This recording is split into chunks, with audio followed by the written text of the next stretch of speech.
Well, g'day everybody, and Chris, there's one Spanish phrase I know, it's te amo, and which is I love you, but I'm not definitely saying that to you in Spanish or English. But I do love what BOOMTOWN stands for. I mean, it's phenomenal. Here we have, without doubt, the leadership of Western Sydney, very focused on what is an incredible part of the nation, not just the state, and one in which, for us, the prosperity of the state is driven out of Western Sydney, and of course the state drives the prosperity of the nation. So if we get Western Sydney wrong, everybody feels it, even in my home electorate of Bega, where for us, the biggest challenge in terms of our state's productivity and our growth and everything else is congestion. And no doubt when Mike was here last night,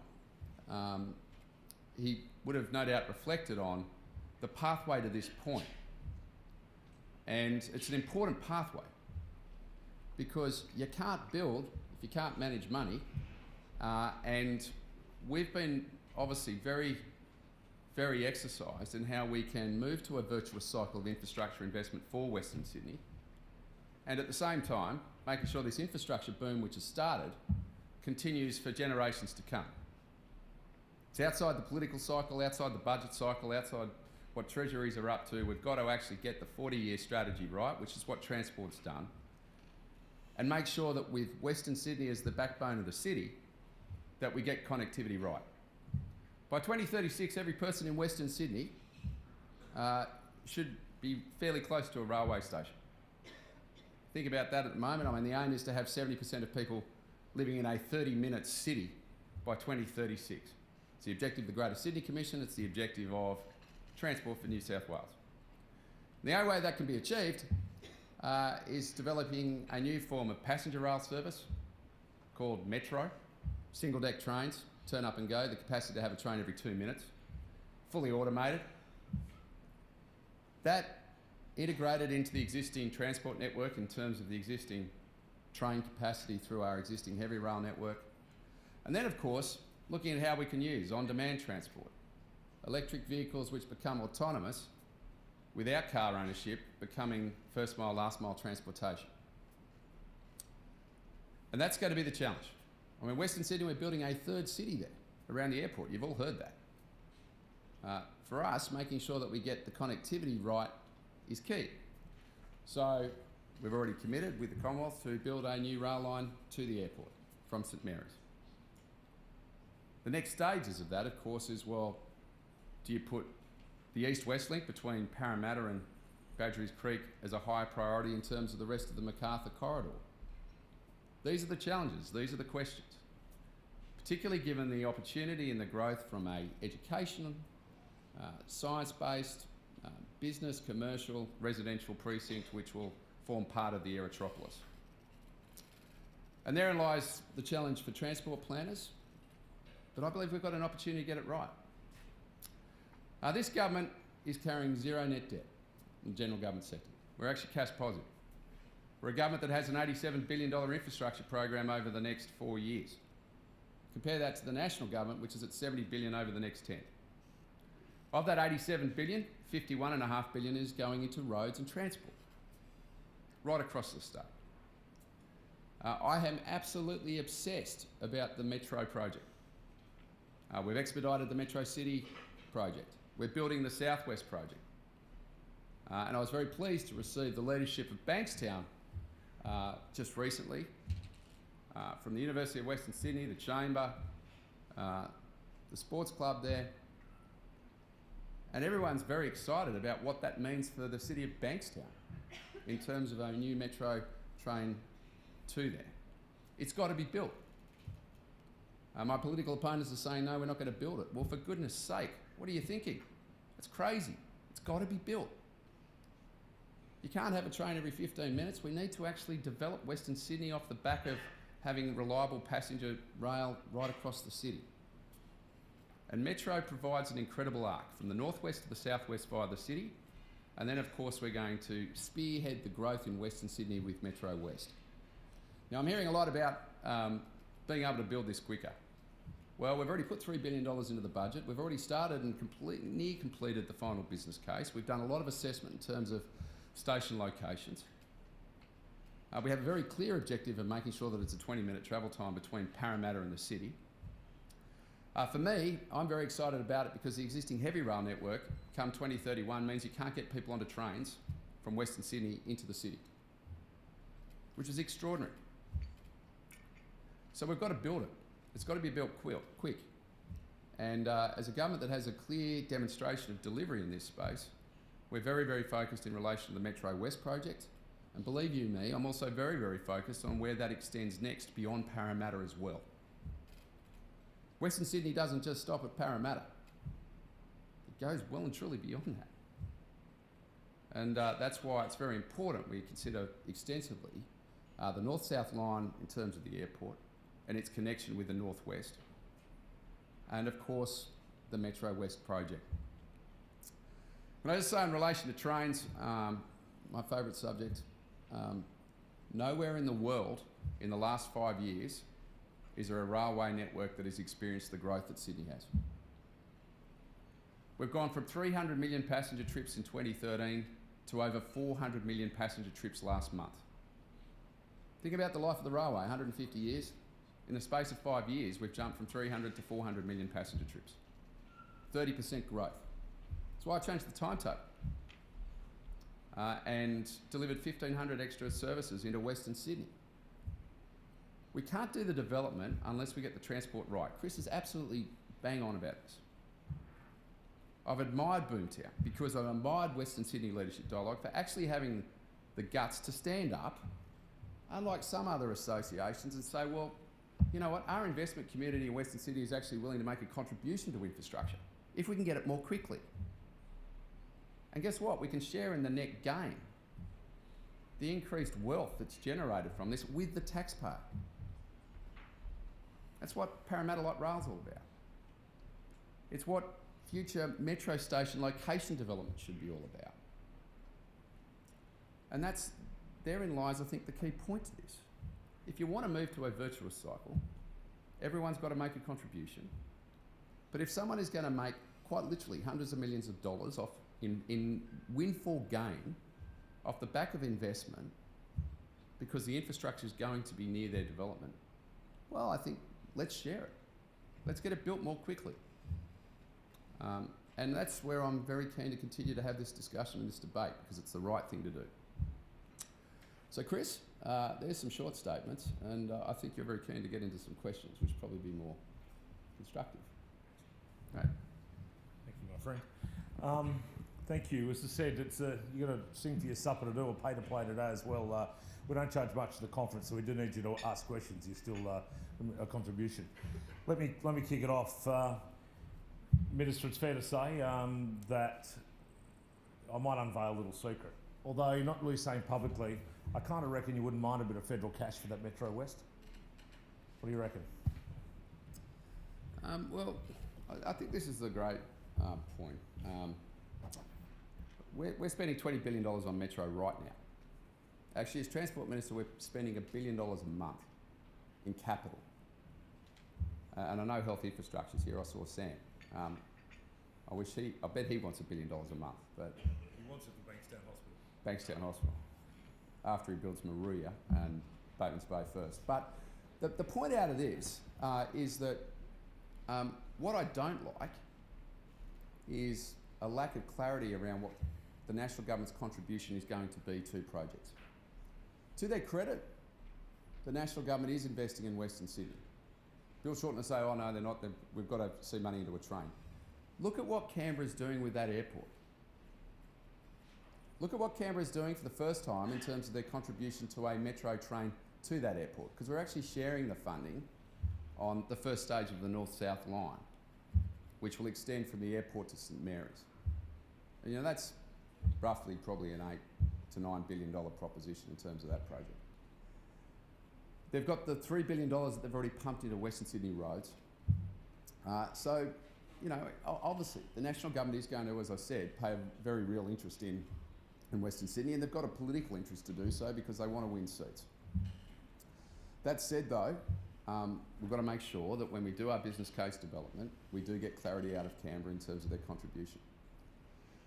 The reason we're in the position we are now in terms of the infrastructure program, and it is the envy of the world. I know this because I've been in places like Washington where they've talked about what's happening in Sydney and New South Wales. We took the decision, obviously, to recycle capital out of our existing assets.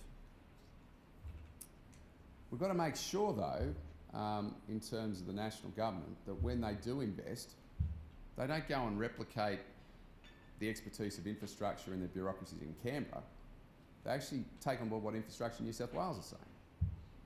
And the most prosperous time we had was not only when we were recycling capital, but the national government gave a 15% incentive into the new builds if state governments were willing to recycle the capital out of their assets. Now, I wish that was still in place, because believe you me, the nation would start to kick if Queensland actually moved on their electricity assets like we did in New South Wales. So I think they're the types of things that I'm very keen to see out of Canberra. And I'll continue to impress upon them that need, but naturally any state government's going to be willing to receive Commonwealth dollars. I'm marking that down as a yes, just for my own records. You've sparked some interest in Bankstown, it would appear already, Minister. A couple of questions. One about taking the Southwest Metro one station further to Yagoona rather than just Bankstown. So there's a subset of Bankstown's pretty keen. And I'll tie that with another question. I run a business in Bankstown and I'm a supporter of the Metro, but Transport for New South Wales took away the $300 million to allow urban amenity. Will we get that back when we get the train? So Bankstown Metro. Two things. That's an interesting question about Yagoona. I'd love to know who asked that. One of the key challenges with Bankstown is, of course, the turn back. So naturally, you've got to look at how you might, deliver the project in Bankstown in terms of the actual shape of the station. Yeah, and again, the key point that needs to be made is in terms of Bankstown, you've got to potentially also future-proof in terms of above station. So we're looking at all that. That's sensible. In terms of the urban amenity of Bankstown, my sense is it's going to kick. Like, it'll be an incredible precinct.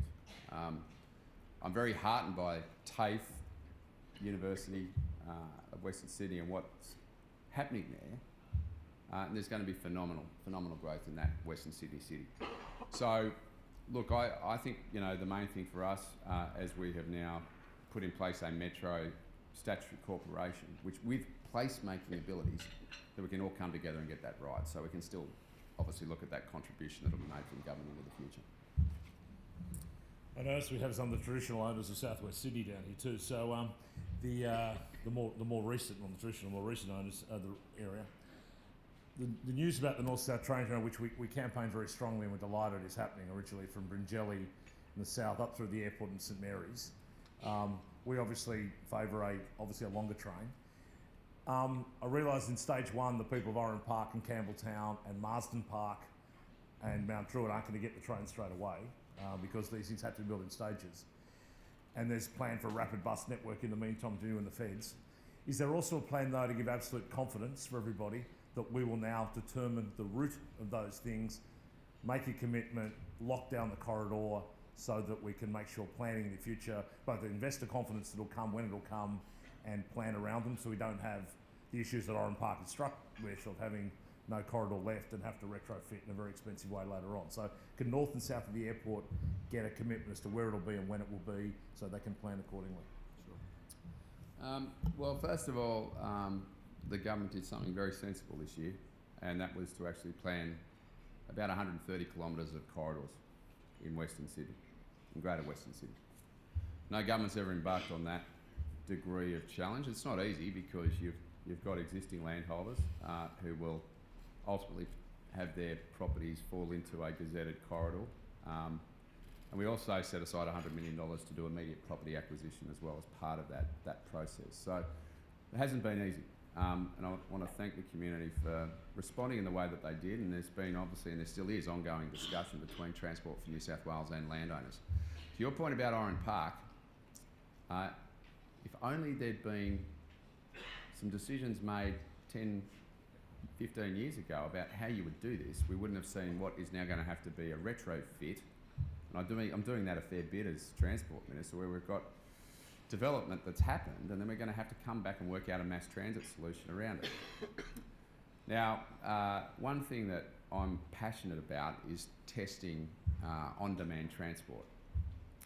I don't think we should be running 65-seater buses around suburban streets anymore. I think we should be looking at something that's more innovative, highly personalised, smaller in terms of its dynamic, in terms of transport. And that's where on-demand with smaller buses running around suburban streets, getting people to mass transit hubs is going to be the key to the future. So, look, I think that the key element out of this is we've got those corridors in place. I think we're going to obviously, to a degree, given the boom that we will see, make sure that transport planning, land use planning in an integrated way happens with population growth. We've had a lot of pollies talking about population growth. One thing that Scott Morrison did right was actually put in place a minister with the responsibilities of infrastructure and population policy. And the state government's also now doing a lot more work in this space. So that's how I think we've got to tackle these challenges in those corridors, Chris. It's a question, fair to say, didn't come from Transurban. If we're moving to a city of autonomous cars and car trips being only for the last leg of the journey, then why so much being invested in Westconnex? Well, because Westconnex needs to happen. You've got to have road capacity. And, whilst I'm always making the point that with the advent of electrification and autonomous vehicles, you've got to make sure that we don't, in many ways, build infrastructure today which in 10, 15 years' time will be very different in terms of the requirements because of innovation and technology. Westconnex is an absolute must. If you think about what's happening in relation to the truck movements on Parramatta Road currently and the cost to our economy as a result, and the fact that there's 52 traffic lights between Parramatta and Port Botany, we've actually got to build Westconnex. There's no ifs or buts. So we're taking 10,000 trucks off Parramatta Road. We're in essence getting, quite literally tens of thousands of vehicle movements off suburban streets into obviously this infrastructure, which is very important. That said though, we've also got to encourage people to use public transport. One of the great things that will happen with car ownership into the future is people won't own cars. We will see people purchase their mobility as a service. They will pay for their service. Oh yeah, no, thank you. Kevin, Sydney Water. Is Kevin here, is he? Oh. There's a few leaders. Water Europe normally gets. Untrue, we're putting filtration on Bega Water. We announced that last week. And the key point out of it is that if people don't own their cars in the future, well then what type of city are we planning? We're going to need not only smart cities, we'll need smart suburbs. Everything's going to change. The way in which our road rules work, the way in which our urban planning will work, urban design, it'll all change dramatically. Sam won't have to build as many hospitals given the impact of road trauma in terms of our healthcare costs. It's all going to change. So, the beauty with this is it's going to happen organically.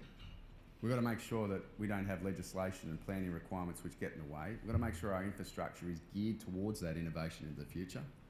And then, of course, we're going to see an incredible change in the way in which our quality of life is. And that's fact. But that'll happen so quickly. And it will happen so quickly. So we're all going to experience it in our lifetimes. And it's just vitally important that innovation is very much front and centre when we do our infrastructure planning. Minister, question to process. And some of you have seen this, and I'll be talking about it later in my session, the New South Wales Government's action plan. And I think that Jim Betts was heavily involved with putting together, or as I call it, how New South Wales Government can be a better client in infrastructure provision. One of the reasons you're spending so much money is it's really expensive. And in fact, probably the most expensive infrastructure provision in the world. Our topography explains to some of it. There's lots of bridges, valleys, and Melbourne's as flat as anything. It's a bit easy to build. Here it is expensive. But if we can't do much about the cost of labour, because I asked, no one wants a 20% pay cut, I asked earlier when we came in, If we can't do much about the cost of blue metal and sand and all the things that apparently people build with and steel, there's my engineering experience there. We probably have to do something about the third bit, is the cost of regulation. We seem to have, and for a community, we want the absolute greatest regulation. If it affects somebody else, we want none on us as to how we manage it. But there is a cost. Are you in any way interested in how we can balance a difficult question of bureaucracy versus the boom, probity versus progress? I mean, there must be a calibration somewhere that we're getting very, very expensive to build everything that we all want to be built. Do you think that's enough? Or is this working? Is there other ways that you can look through that everybody, and I don't mean just kill the lawyers, I mean, is there an essential way of we can reduce the cost of infrastructure to have great infrastructure but not send both public and private sector broke in the process? Great question. First of all, the reason that document's come about in terms of making it more attractive for contractors is we don't have enough competitive tension in the marketplace. And we're seeing a lot of volatility in terms of the bids. And as a result, that's putting obviously pressure on project budgets. So we want to try and make sure that we do try and streamline some of those processes. And that's why that document came, and that 10-point plan is now in place. I mean, we're even willing to actually make a contribution towards bid costs for these consortiums, to bid for the work. And if anything, I mean, this has been such an aggressive infrastructure program. We've never seen this. It's never happened before. You know, if you look at what's been built, it's just vitally important that we stay the course. So, you know, with Victoria starting to be a little bit more competitive in this space, New Zealand, obviously throughout the Asia-Pac region, we've got to make sure that we are an attractive place for people to obviously bid and then do the work. The other element and challenge in all of this is we've got to bring international players here too. Australia's been a small pond for a long time. We've got great builders here, not detracting from them, but we do need competitive tension in the interest of taxpayers, because if we can do this, we can build more and build more quickly. So that's what that's all about, and certainly trying to reduce the red tape burden, absolutely. Transport's done a very good job in terms of doing a lot more industry engagement early on, and that's, I think, bearing fruit, but it's not always perfect. I think there's a lot more work that has to be done in the RMS space, for instance. I'm not the minister, but as the head of the cluster, I can tell you that there is a lot more work that needs to be done in terms of trying to improve the processes. Last one for you. I'll let you get back to Parliament. He's also hosting every Australian Transport Minister in town today. So the Minco's here. We had a better dinner, I'm sure, than you did last night. And congratulations on RMS winning one of our prizes for the Northern Road delivery, and for Sydney Trains winning the best industrial project for the Clyde Maintenance Hub. So you're a reward-winning cluster last night. Lastly, we've something you'll see a bit about this week for you, Minister. You're welcome to come with us to East London in September next year.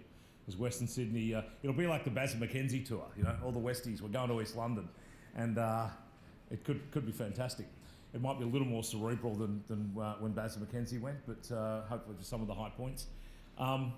Is it daunt you that East London, a very similar jurisdiction going through a similar transformation, so their transformation started 40 years ago, and they still haven't an open Crossrail? I suppose all of us who get caught up in the boom, the infrastructure binge, the property boom, and we get frustrated it's not happening quick enough, but it's happened all within pretty much 5 years at the starting point. 40 years in, they're still to open their steel spine, the Crossrail that's coming. They're east-west, our west-east, metro of equivalence. Do you think this city, all of this city, the body politic, the investment community, has the wherewithal to stay the course for another 40 years of building the city we need to do? Do you think we recognise exactly how long this is going to be, how prolonged will continue to be, and that we can get there in human skills, in infrastructure, in investment potential, in governance? Where do you think we sit early on, 5 years into a 40-year program? Yeah, look, I think it's incredible. You know, I think the way in which the economy and the way in which business and people have responded to the infrastructure boom has been phenomenal. I mean, yes, there's construction disruption that's happening. I deal with that all the time as a poly, but the reality is that this wouldn't have happened unless we all moved together. I am concerned, and I'm sorry to sound political, but my political opponents have a significant cancellation policy on infrastructure. And I don't get it. I mean, why would you cancel a new motorway to the Sutherland Shire? Why would you cancel a new motorway to the Northern Beaches? Why would you cancel South West Metro and Western Sydney, you know, in terms of the stadium? Why would you go and cancel that stuff? We don't need to. These are funded projects which need to be built. And I say to the Labor Party, don't introduce sovereign risk into the boom right now. That's the worst thing that can happen. Political risk. The other element to this is that these projects generate significant jobs. There's 50,000 jobs associated with the projects which the Labor Party said they're going to cancel. Now I'd say to them, well, a lot of these young people who are now working on our construction sites are from Western Sydney. They will work on the tunnels to the Northern Beaches. They'll work on the tunnels to the Sutherland Shire. They'll work on the project to Bankstown. It's got to stay the course. We've got to take political risk out of this. This program has been independently verified by INSW with the expertise of INSW and transport. Our job as politicians is make sure we keep the finances in order and keep the show moving. So yes, Chris, I think we can get there. I think we've got to get the political risk out of it. I don't get the Labor Party. The smartest thing they could do is actually back this program because it's the right program for the state and our communities. And the other thing which gives me heart is the way in which the business community has responded. With confidence, with certainty. You've got to have politicians who are going to say, if we're going to do this, let's go and do it. Let's not put a glossy brochure out there and muck around with timeframes. Let's just get it done. So, you know, that's the formula to this. It's not hard. Keep the politics out of it, have long-term vision, make sure that it's done in a way in which growth underpins everything properly. I mean, the growth in population will maintain the economic prosperity of the state if it's managed well, and that's what we need to do.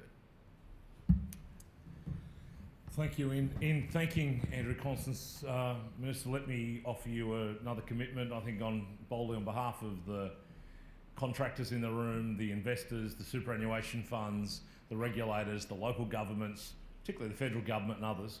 We are all prepared to pay to play. We do recognise there is a responsibility on a city to be part of its development. If we want to say in how it develops, then as we've said to Andrew before, we're prepared to pay to play, and we want to see it at the table if we're putting the money down of where the train will run and how often it'll run, and where, importantly, bits beyond economic infrastructure, where social infrastructure will operate, where the hospitals you spoke about, the high schools and universities, the Aboriginal Indigenous, the Aboriginal Centre of Excellence at Wayland, the Western Sydney Performing Arts Centre, all of the great projects we showcased last night all have a role in that infrastructure, but none of them can happen without the physical links that are required, and then the rest of us overlay. So I think there is still, you know, you can have all your fancy pants in a city, NIMBYs worrying about progress. We're real keen on progress. We're real keen on development, smart development, sustainable development, but development to build a city and development to build both an economy and a society. I think you saw today a bloke who gets the link that transport, as I said, is a social lever as well as a economic lever, and he's been a very willing participant as we've come together annually to talk about this and get our own progress. So please join me in thanking Andrew Constance.